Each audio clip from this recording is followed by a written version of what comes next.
नमस्कार मु बसंत जीवंत आहार को आपण मानक स्वागत करुअछि। आजिर ध्यान निमंते शास्त्रांश परम गीत 1 अध्याय 1 रु 2 अध्याय 7 पद निया जाइछि। आजिर मुख्य प्रसंग मोर प्रियतम मोर सुंदरी। एठारे एक प्रकार लेखा जाए सलोमनकर परम गीत से अपना मुख चुंबन रे मते चुंबन करंतु कारण तुम प्रेम दाक्षारस अपेक्षा उत्तम, तुम नाम ढला सुगंधी तैल स्वरूप, तेणु कुमारी गण तुमको प्रेम करती। मते आकर्षण कर, आमे माने तुम पछे पछे धाइबा। राजा अपना अंतपुर को मते आनी अछंती, आमे माने तुम ठारे आनंदित हेबा और उल्लास करिबा। आमे माने दाक्षारस अपेक्षा तुम प्रेम विषय अधिका कहबा। यथार्थ रे लोके तुमको प्रेम करती। आग जेरुसालेमर कन्यागण मु केदारर तंबू तुल्य, सलोमनकर जवनिका तुल्य कृष्ण बना, तथापि सुंदरी मु कृष्ण बना। सूर्य मते विवरणा करिअछि बोली मो प्रति कुदृष्टि कर नाही।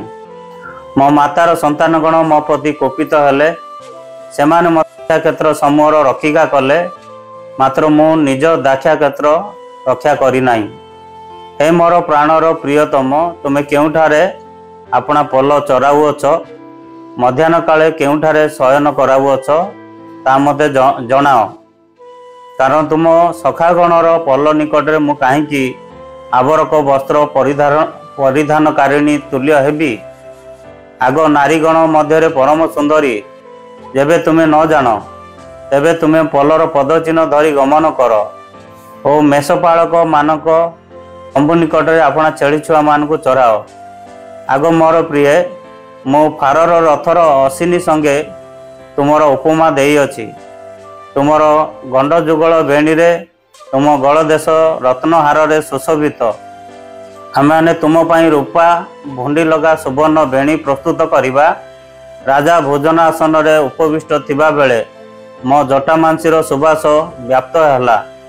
मोर प्रियतम मो वक्षस्थल मध्य थिबा गंधरस वृक्षर थोपा तुल्य मो प्रति अटंती। मो प्रियतम मो प्रति ऐनगदीर दाक्षा क्षेत्रस्थ मेहंदी पुष्प थोपा तुल्य अटंती।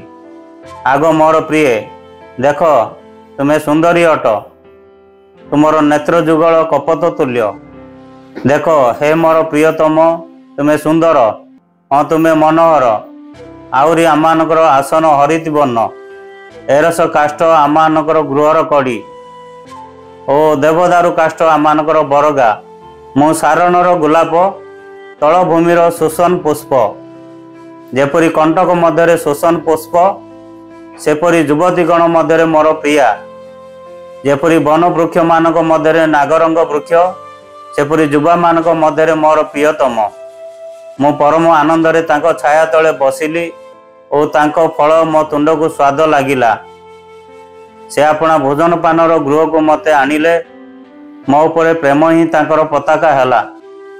तुमे माने दाक्षा फल देई मते सुस्थिर कर, नागरंग फल रे मते आश्वास दियो, कारण मु प्रेम पीड़िता।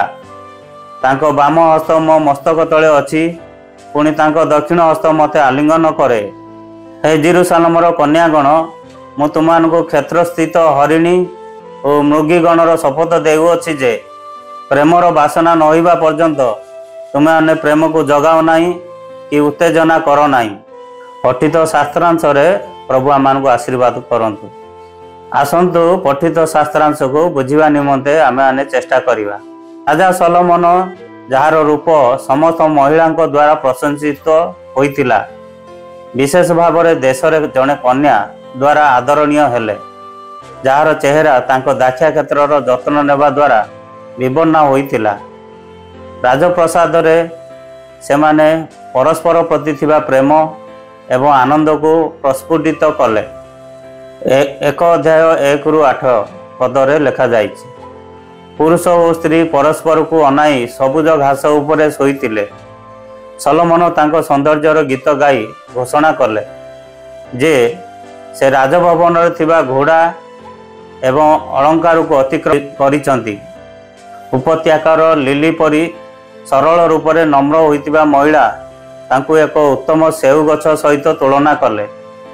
से कहिथिले जे से तांकु एते भल पाउतिले जे यह तांकु प्रेम पीड़िता करितिला, किंतु से निज शुद्धता रक्षा करने को शपथ करी विवाह पर्यंत निज प्रेम को जागृत करिवे नाही बोली मनस्थ कले।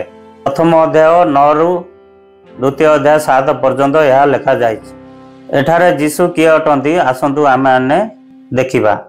प्रथम अध्याय 5 रु द्वितीय अध्याय 2 पद, जदिओ आमे निजको सुंदर भाव में देखुना, ईश्वर आमको एहीपरि देखंती।